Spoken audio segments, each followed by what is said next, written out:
Triple engine સરકારના ત્રણેય engine fail.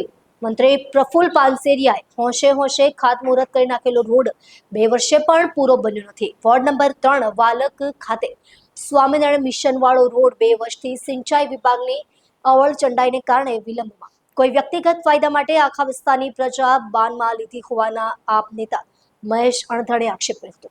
આમ આદમી પાર્ટીના કોર્પોરેટર મહેશભાઈ અણધણે પોતાના વોર્ડ નંબર 3 ખાતે આવેલ પાસુદરા વિસ્તારના સ્વામિનારાયણ મિશન રોડ પર ઉદ્ભવતી સમસ્યા વિશે જણાવતા કહ્યું હતું કે આ વિસ્તારમાં સિંચાઈ વિભાગ દ્વારા છોડવામાં આવતું પાણી આગળ જતું નથી અને રસ્તા પર જ ફેલાય છે, જેથી આવતા જતા રાહદારીઓને ખૂબ જ હેરાનગતિ થઈ રહી છે.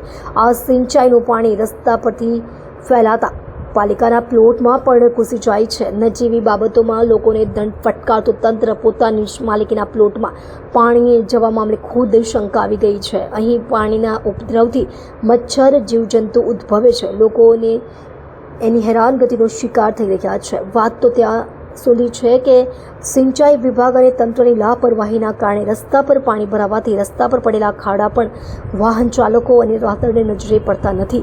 શું તંત્ર કોઈ મોટા અકસ્માતની રાહ જોઈને બેસી રહ્યું છે? મહેશભાઈ અણધણે વધુમાં જણાવ્યું હતું કે રાજ્યના શિક્ષણ મંત્રીએ અંદાજે 2 વર્ષ પહેલાં હું પહેલોની લાહીમાં હોંશે હોંશે ખાતમુહૂર્ત કરી નાખ્યું, પણ હજુ આ રોડ બનવાના કોઈ અણસાર નથી. આને કારણે સૌથી વધુ ભોગ આ વિસ્તારના રહીશો બને છે. આખો આ વિસ્તાર રેસિડેન્શિયલ ઝોનમાં આવી ગયો છે. તો સિંચાઈ વિભાગ કયા એક વ્યક્તિ માટે આખી કેનાલ ભરીને પાણી આગળ લઈ જઈ રહી છે?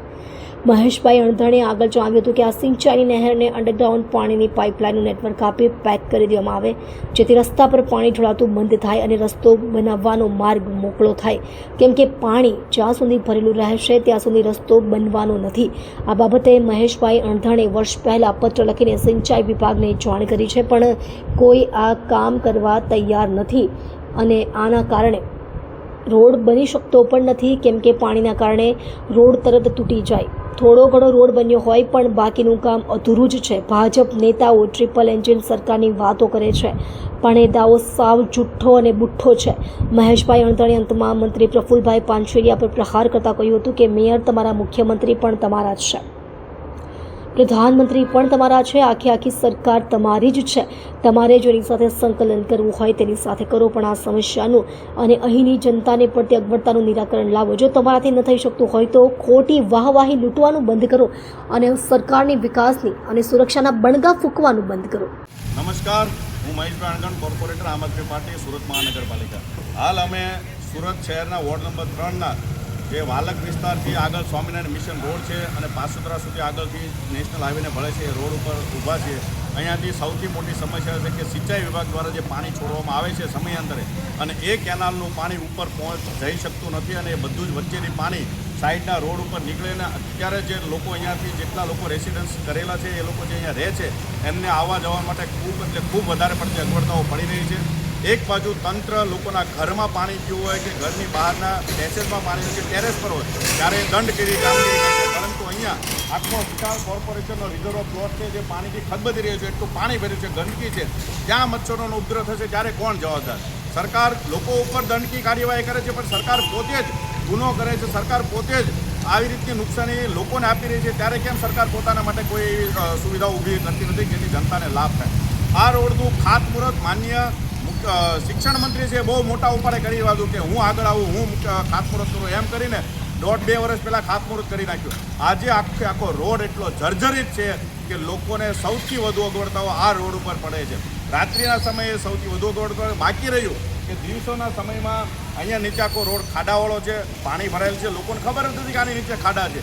મહિલાઓ ખાસ કરીને સૌથી વધુ ભોગ બને છે. અહીંયા અમને 2 થી 3 મહિલાઓ એવી પણ જોઈ કે જેમને ગાડીમાંથી ઉતરી અને પેદલ ચલાવીને એક્ટિવાને લઈ જવી પડે છે. છોકરાઓ આગળ બેઠા છે. સવાલ એ ઊભો થાય છે કે આટલી અગવડતા છતાં સિંચાઈ વિભાગ કેમ મગનું નામ મરી નથી પડતી, કેમ આ કેનાલને બંધ નથી કરતી? આખો નીચેનો ભાગ છે એ આજે રેસિડેન્શિયલ ઝોનની અંદર આવી ગયો છે. કોઈ જગ્યાએ હવે અહીંયા ખેતીલાયક જગ્યા વધી જ નથી. તો સિંચાઈ વિભાગ કયા એક વ્યક્તિ માટે થઈને આ પાણીની કેનાલને સામે ચાલુ રાખી છે?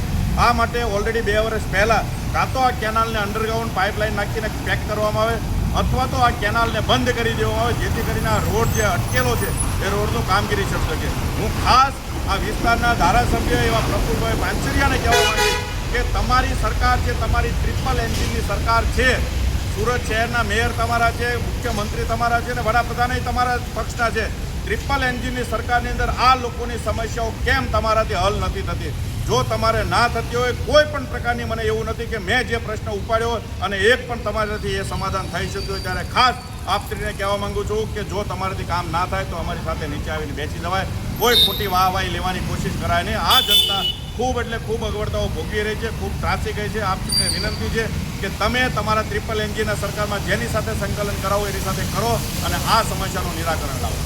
જય હિન્દ, જય જય ગરવી.